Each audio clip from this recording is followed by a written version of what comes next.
नमस्कार, मैं नीरजा सिंह बायोलॉजी की ऑनलाइन क्लास में आप सभी का स्वागत करती हूँ। आज के इस वीडियो में हम मानव जनन चैप्टर से दो टॉपिक को पढ़ेंगे।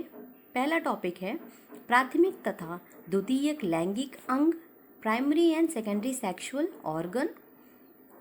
दूसरा टॉपिक है हमारा प्राथमिक तथा द्वितीयक लैंगिक लक्षण, primary and secondary sexual character. तो सबसे पहले हम प्राथमिक लैंगिक अंग क्या है इनके बारे में जानकारी प्राप्त करते हैं। Primary sexual organ of male and female, नर तथा मादा के प्राथमिक लैंगिक अंग। प्राथमिक लैंगिक अंग को हम जनन अंग के नाम से भी जानते हैं, यानी इन्हें हम गोनैड्स कहते हैं। इन्हीं प्राथमिक लैंगिक अंग में यानी इन्हीं जनन अंगों में लैंगिक कोशिकाएं, जिन्हें सेक्स सेल्स या युग्मक कहते हैं, इनका निर्माण होता है। तो हमने जाना कि प्राथमिक लैंगिक अंगों के अंदर गैमेट्स यानी कि युग्मकों का निर्माण होता है। ये अंग, जिन्हें हम जनन अंग कह रहे हैं, इन्हीं अंगों के अंदर कुछ हार्मोन का भी स्त्राव होता है। अगर हम हार्मोन की बात करें तो इन हार्मोन्स को हम, क्योंकि ये लैंगिक अंगों से संबंधित है, इसीलिए हम इन्हें लिंग हार्मोन्स के नाम से भी जानते हैं। ये लिंग हार्मोन दो तरह के होते हैं। नर में स्रावित होने वाले लिंग हार्मोन को हम टेस्टोस्टेरोन के नाम से जानते हैं, और मादा यानी कि फीमेल में स्रावित होने वाले हार्मोन को, लिंग हार्मोन को हम एस्ट्रोजन के नाम से जानते हैं, estrogen and progesterone. Third point देखिए, अग्र पिट्यूटरी से स्रावित गोनाडोट्रोपिन हार्मोन जननों की वृद्धि और कार्यों का नियमन करते हैं। तो हमारे मस्तिष्क में मटर के दाने के समान ग्रंथि पाई जाती है, जिसे हम पिट्यूटरी ग्रंथि के नाम से जानते हैं। इसके भाग होते हैं अग्र और पश्च भाग।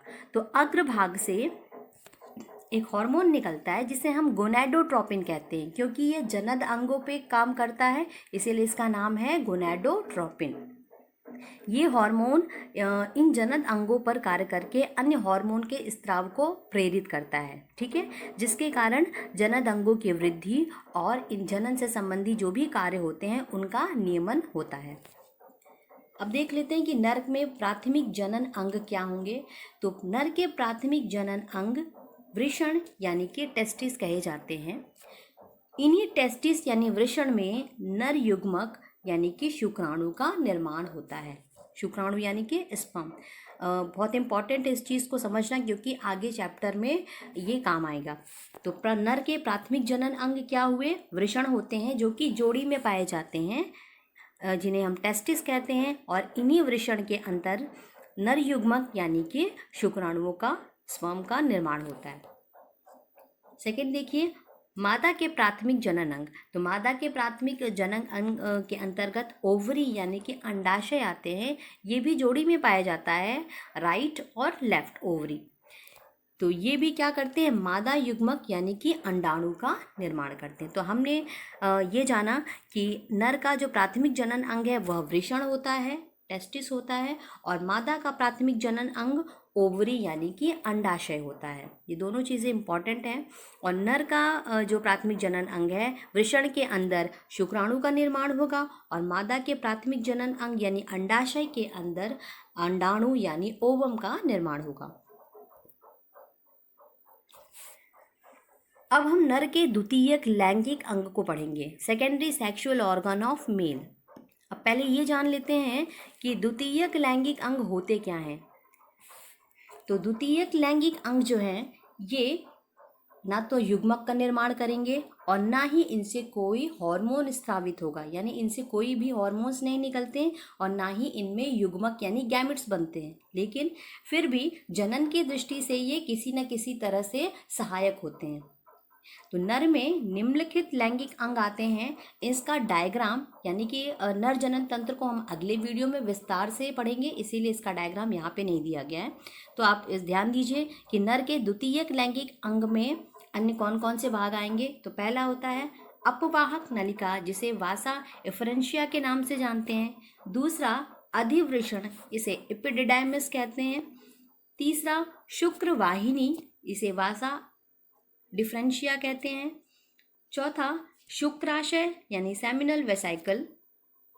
पांचवा भाग स्खलन नलिका इजैकुलेटरी डक्ट। छठा भाग में हम प्रोस्टेट ग्रंथि यानी प्रोस्टेट ग्लैंड के उनको पढ़ेंगे।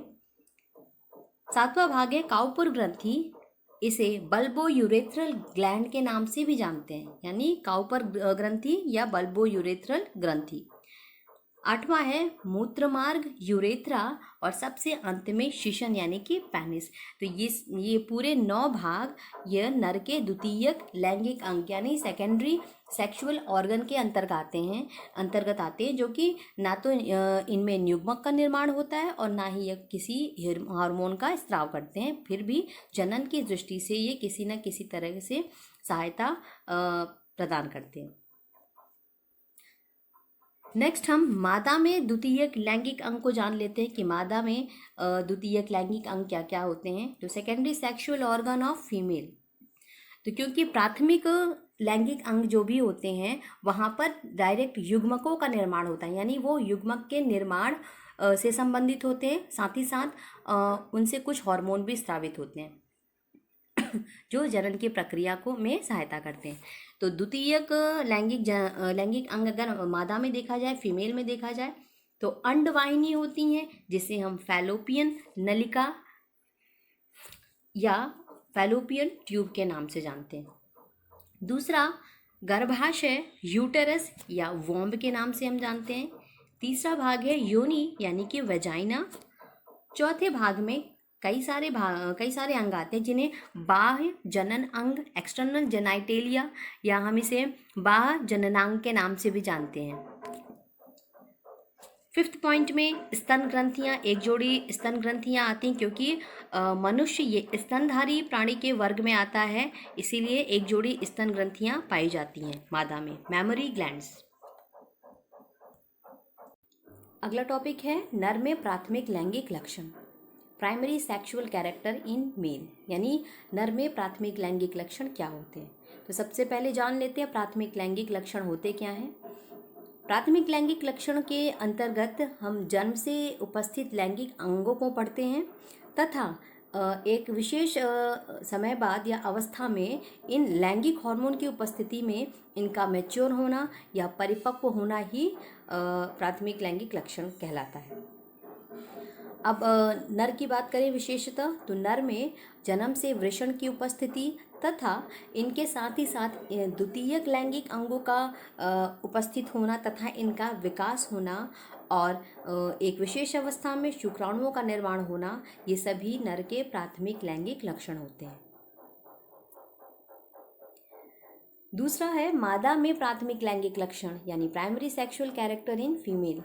तो मादा में भी प्राथमिक लैंगिक लक्षण के अंतर्गत जन्म से ही अंडाशय की उपस्थिति तथा इसके साथ ही साथ जो द्वितीयक लैंगिक अंग हैं मादा के, यानी कि योनि, गर्भाशय, अंडवाहिनी आदि का उपस्थित होना तथा इनका विकास एक समय के बाद, जिसके कारण कोई भी मादा प्रजनन के योग्य होती है।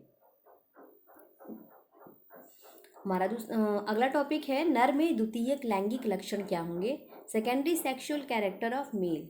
तो द्वितीयक लैंगिक लक्षण यह एक विशेष अवस्था जिसे हम यौवन अवस्था यानी कि प्यूबर्टी स्टेज के नाम से जानते हैं, जो कि नर में लगभग 12 से 16 वर्ष की आयु में देखने को मिलते हैं।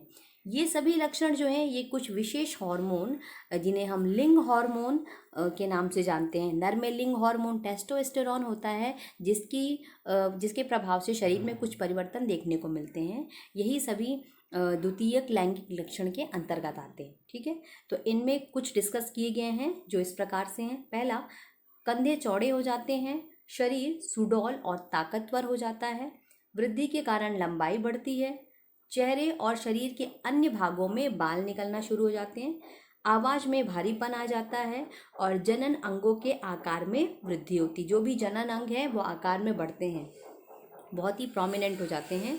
और गले में एक रचना होती जिसे हम लैरिंग्स कहते हैं या जिसे एडम्स एप्पल कहते हैं, वो बाहर की ओर निकल आता है। तो ये सब जो लक्षण हैं ये द्वितीयक लैंगिक लक्षण है नर के। अब हम मादा में द्वितीयक लैंगिक लक्षण को पढ़ते हैं, secondary sexual character of female. तो इनमें स्तन ग्रंथियों का विकास होता है तथा इनकी वृद्धि हो जाती है। तो एक विशेष अवस्था जिसे हम यौवन अवस्था, इसका टाइम पीरियड अगर मादा में देखा जाए तो ये 10 से 14 वर्ष की आयु में होता है, जिसके अंतर्गत शरीर में विभिन्न प्रकार के बदलाव होते हैं। तो इसी बदलाव के अंतर्गत स्तन ग्रंथियां विकसित होती हैं, इनकी वृद्धि होती है। हालांकि नर में भी स्तन ग्रंथियां पाई जाती हैं, क्योंकि मनुष्य स्तनधारी वर्ग में आता है, लेकिन उनमें डेवलप नहीं होती हैं, क्योंकि मादाएं जो हैं ये शिशुओं को जन्म देती हैं, स्तनपान कराती हैं, इसीलिए इनके स्तन ग्रंथियां डेवलप होती हैं यानी विकसित होती हैं। दूसरा लक्षण है बाह्य जनन अंग, यानी एक्सटर्नल जेनेटेलिया, बाह्य जननांग भी हम कहते हैं। ये हम आगे के वीडियो में विस्तार पूर्वक पढ़ेंगे, जिनके अंतर्गत कौन कौन से आते हैं। इनका पूरी तरह से विकास हो जाता है। तीसरा पॉइंट है श्रोणि मेखला चौड़े हो जाते हैं, यानी जनन के लिए बच्चे को कैरी करने के लिए जो श्रोणि मेखला होती हैं वो भाग चौड़ा हो जाता है। नेक्स्ट, जनन अंगों तथा शरीर के अन्य भागों पर बाल आने शुरू हो जाते हैं।